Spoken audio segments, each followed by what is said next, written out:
இன்று அதிகாலை அமெரிக்க வான்வழி தாக்குதல் 30 ஆபிரிக்க குடியேறிகள் பலி. காசாவில் பெரும் பட்டினி ஏற்படும் ஐநா உணவு நிறுவனம் எச்சரிக்கை. காசாவில் ஒரு புதிய தீ கட்டவிழ்த்து விடப்பட்டது. சர்வதேச செஞ்சிலுவை சங்கத்தின் இயக்குநர் சுட்டிக்காட்டு. இஸ்ரேல் சர்வதேச சட்டம் மற்றும் இஸ்ரேல் கையொப்பமிட்டு ஐநா சாசனம் இரண்டையும் மீறியுள்ளது. ஐநா தெரிவிப்பு. மியான்மரில் மொத்தம் 157 நிலநடுக்கங்கள் ஏற்பட்டதாக அந்த நாட்டின் வானிலை மற்றும் நீரியல் துறை தெரிவிப்பு. அமெரிக்காவின் புளோரிடா மாநிலத்தில் மோதிய படகு, பலர் படுகாயம். இதற்கு முன்னர் நீங்கள் உங்களுடைய சேனலை தினமும் பார்வையிடும் பார்வையாளரா அல்லது புது பார்வையாளரா என்பதை கீழிருக்கும் கமெண்ட்ஸ் பக்கத்தில் மறக்காம பதிவிடுங்க. அத்துடன் முதன்முறையாக எங்களுடைய சேனலை பார்வையிடுகிறீர்கள் என்றால் சப்ஸ்கிரைப் பண்ணி உங்கள் ஆதரவை வழங்குங்க. வாங்க காணொளிக்குள் போகலாம்.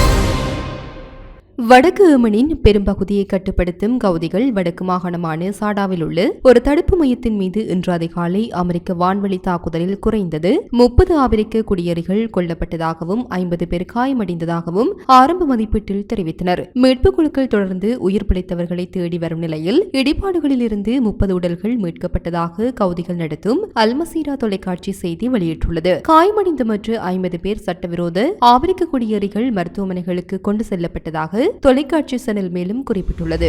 இந்த நிலையில் காசாவிற்கு மனிதாபிமான உதவி வழங்குவது தொடர்பான ஐநா உயர் நீதிமன்றத்தின் விசாரணை தனது நாட்டை திட்டமிட்டு துன்புறுத்தல் மற்றும் சட்டவிரோதமாக்குதல் ஆகியவற்றின் ஒரு பகுதியாகும் என இஸ்ரேலிய வெளியுறவு அமைச்சர் குறிப்பிட்டுள்ளார். ஒரு நேரடி விளக்கு கூட்டத்தில் கருத்து தெரிவித்த கிடியோன் சார், நீதிமன்றம் முற்றிலும் அரசியல் மயமாக்கப்பட்டு வருகிறது என குறிப்பிட்டுள்ளார். ஹேகில் நடைபெற்று வரும் நடவடிக்கைகள் வெட்கக்கேடானது என்று அவர் தெரிவித்துள்ளார். ஆக்கிரமிக்கப்பட்ட பிரதேசத்தில் உள்ள பாலஸ்தீன பொதுமக்களுக்கு அவசரமாக தேவைப்படும் மனிதாபிமான உதவியை உறுதிப்படுத்தவும் வசதி செய்யவும் இஸ்ரேலின் கடமை குறித்து ICJ விசாரணைகளை தொடங்கியது. இது காசாவில் நடந்து வரும் மோதலை ஹேக்கில் மீண்டும் கவனத்திற்கு கொண்டு வந்தது. மார்ச் 2 முதல் உணவு மற்றும் மருந்துகள் உள்ளிட்ட உதவி பொருட்களை இஸ்ரேல் தடுத்து நிறுத்தியுள்ளது. காசாவில் பெரும் பட்டினி ஏற்படும் என்று ஐநா உணவு நிறுவனம் எச்சரித்துள்ளது.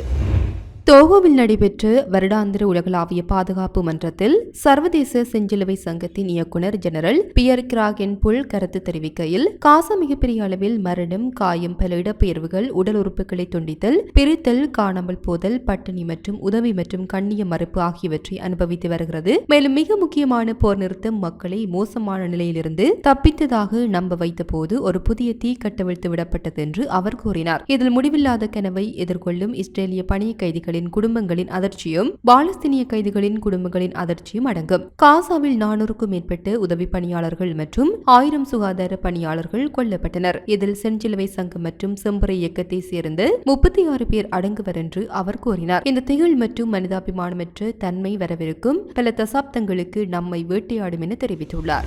சட்ட விவகாரங்களுக்கான ஐநா துணை பொதுச் செயலாளர் எலினோர் கம்மர்ஸ்கோல்ட் போர் நிறுத்தத்திற்கு திரும்ப வேண்டிய அவசியம் உள்ளது என்றும், மார்ச் 2 முதல் காசாவிற்குள் எந்த உதவி அல்லது வணிகப் பொருட்களும் அனுமதிக்கப்படவில்லை என்றும், இது பேரழிவு தரும் தாக்கத்தை ஏற்படுத்தியுள்ளது என்றும் கூறினார். சர்வதேச சட்டத்தின் கீழ் கமாஸ் மற்றும் இஸ்ரேல் இரண்டும் கடமைகளை கொண்டுள்ளன என்பதை அவர் சுட்டிக்காட்டினார். இஸ்ரேல் சர்வதேச சட்டம் மற்றும் இஸ்ரேல் கையொப்பமிட்டு ஐநா சாசனம் இரண்டையும் இஸ்ரேல் மீறுவதாக கருதியதை அவர் சுட்டிக்காட்டினார். பாலஸ்தீனிய பிரதேசங்களை ஆக்கிரமிக்கும் சக்தியாக இஸ்ரேல் கடமைகளை கொண்டுள்ளது என்றும், ஐநா சாசனத்தின் கீழ் கடமைகளை கொண்டுள்ளது என்றும் அவர் கூறினார். பாலஸ்தீன மக்களை பாதுகாப்பாக வைத்திருக்க வேண்டிய கடமைகள் அதற்கு உள்ளன. மேலும் ஐநா பணியாளர்களின் பாதுகாப்பையும் உறுதி செய்யும் கடமையும் அதற்கு உள்ளது.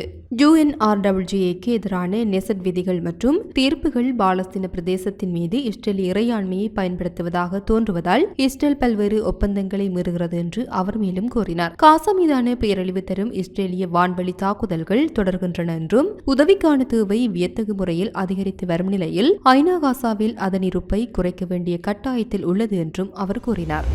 உக்ரைன் நாட்டின் மீது கடந்த 3 ஆண்டுகளுக்கு மேலாக தாக்குதல் நடத்தி வரும் ரஷ்யா அந்த நாட்டின் பல பகுதிகளை கைப்பற்றி தங்கள் வசம் கொண்டு வந்துள்ளது. அவர்களுக்கு ஐரோப்பிய நாடுகள் உதவியுடன் உக்ரைன் ராணுவ வீரர்களும் தக்க பதிலடி கொடுத்து வருகின்றனர். இதனால் போர் இன்னும் முடிவுக்கு வராமல் தொடர்ந்து நீடித்து வருகின்றது. இந்த சண்டையில் ரஷ்யா ராணுவத்துடன் இணைந்து சில நாடுகளை சேர்ந்த வீரர்களும் ஈடுபட்டு வருவதாக குற்றச்சாட்டுகள் எழுந்தது. ரஷ்யா வடகொரியா வீரர்களை வைத்து உக்ரைன் மக்கள் மீது தாக்குதல் நடத்தி வருவதாக அந்த நாட்டு அதிபர் ஜெலன்ஸ்கி புகார் கூறினார். கூறினார். இந்த நிலையில் ரஷ்யாவிற்கு ஆதரவாக வடகொரியா படை வீரர்களும் களமிறங்கியுள்ளதாக அதிகாரப்பூர்வமாக அறிவிக்கப்பட்டுள்ளது. இது தொடர்பாக ரஷ்ய தலைமை ராணுவ கண்காணிப்பாளர் வலேரி ஜெராசிமோஸ் கூறியதாவது, வடகொரிய வீரர்கள் மிகுந்த தைரியம், திறமை மற்றும் வீரத்துடன் உக்ரைன் படைகளை எதிர்த்து போரிட்டனர். கடந்த ஆண்டு ஜூன் மாதம் ரஷ்ய அதிபர் புதின் மற்றும் வடகொரிய அதிபர் கிம் ஜாங் உன் இடையே கையெழுத்தான பரஸ்பர பாதுகாப்பு ஒப்பந்தத்திற்கு பின்னர் இந்த உதவி வழங்கப்பட்டுள்ளது என்று அவர் கூறினார். ஆனால் இந்த போரில் வடகொரியா வீரர்கள் எத்தனை பேர் ஈடுபடுத்தப்பட்டனர், இதில் உயிரிழந்தவர்கள் விவரம் குறித்து எந்தவித தகவலும் தெரிவிக்கவில்லை. ஆனால் ஆயிரக்கணக்கான வீரர்கள் ரஷ்ய படையுடன் இணைந்து போரிட்டு வருவதாக தென்கொரிய உளவுத்துறை தெரிவித்திருந்தது. உக்ரைன் அதிபர் ஜெலன்ஸ்கியும் போரில் வெளிநாட்டு தலையீடு இருப்பதாக கூறியிருந்தார். தற்போது இது நிரூபணம் ஆகியுள்ளமையும் குறிப்பிடத்தக்கது. மார்ச் 28 அன்று ஏற்பட்ட 7.9 ரிக்டர் அளவிலான நிலநடுக்கத்தை தொடர்ந்து மியான்மரில் மொத்தம் 157 நிலநடுக்கங்கள் ஏற்பட்டதாக அந்த நாட்டின் வானிலை மற்றும் நீரியல் துறை இன்று தெரிவித்துள்ளது. மேலும் தெரிய வருகையில் இந்த நிலநடுக்கத்தின் அளவு 2.8 முதல் 7.5 வரை இருந்ததாக அந்த துறை தெரிவித்துள்ளது. ஏப்ரல் 25ஆம் தேதி நிலவரப்படி நிலநடுக்கத்தில் உயிரிழந்தவர்களின் எண்ணிக்கை 3763 உயர்ந்துள்ளது. 5107 பேர் காயமடைந்துள்ளனர் மற்றும் 110 பேர் காணாமல் போயுள்ளதாக அதிகாரப்பூர்வ நாளேடான மியான்மர் தெரிவித்துள்ளது. அமெரிக்காவின் புளோரிடா மாநிலத்தில் நேற்றிரவு ஒரு தனியார் படகு ஒன்று படகு மீது மோதியதில் ஒருவர் உயிரிழந்தார். மேலும் 12 பேர் காயமடைந்தனர். மோதிய நேரத்தில் 40க்கும் மேற்பட்டோர் இருந்த படகிலிருந்து ஒருவர் இறந்ததை கிளியர் வாட்டர்ஸ் காவல்துறை உறுதிப்படுத்தியது. காயமடைந்த அனைவரும் படகில் இருந்தவர்கள். படகை மோதிய படகு சம்பவ இடத்திலிருந்து தப்பி சென்றது என்று உள்ளூர் போலீசார் ஒரு சமூக ஊடக பதிவில் தெரிவித்தனர். மெமோரியல் காஸ்வோ பாலத்திற்கு சற்று தெற்கே உள்ள மணல் திட்டில் படகு நின்றது. மேலும் அனைத்து நோயாளிகளும் பயணிகளும் வெளியேற்றப்பட்டதாக அந்த பதிவில் தெரிவிக்கப்பட்டுள்ளது. ஏராளமான காயங்கள் ஏற்பட்டதால் உள்ளூர் தீயணைப்புத்துறை இதை ஒரு பெரிய இழப்பு சம்பவமாக அறிவித்தது. இது பல அதிர்ச்சி எச்சரிக்கைகளை ஏற்படுத்தியது மற்றும் ஹெலிகாப்டர் மூலம் 2 பலத்த காயமடைந்த நபர்களை கொண்டு சென்றனர். அமெரிக்க கடலோர காவல்படை மற்றும் புளோரிடா மீன் மற்றும் வனவிலங்கு பாதுகாப்பு ஆணையம் விபத்து விசாரணையை கையாளும் என்று கிளியர் வாட்டர் காவல்துறை குறிப்பிட்டுள்ளது. இது போன்ற பல செய்திகளை தெரிந்து கொள்ள நம்முடைய சமூக மீடியா யூடியூப் சேனலை சப்ஸ்கிரைப் செய்து அருகில் உள்ள பெல் பட்டனை கிளிக் செய்யுங்கள். மேலும் செய்திகளை உடனுக்குடன் தெரிந்து கொள்ள சமூகமீடியா.com என்ற இணையதளத்தின் வாயிலாக எங்களுடன் இணைந்திருங்கள்.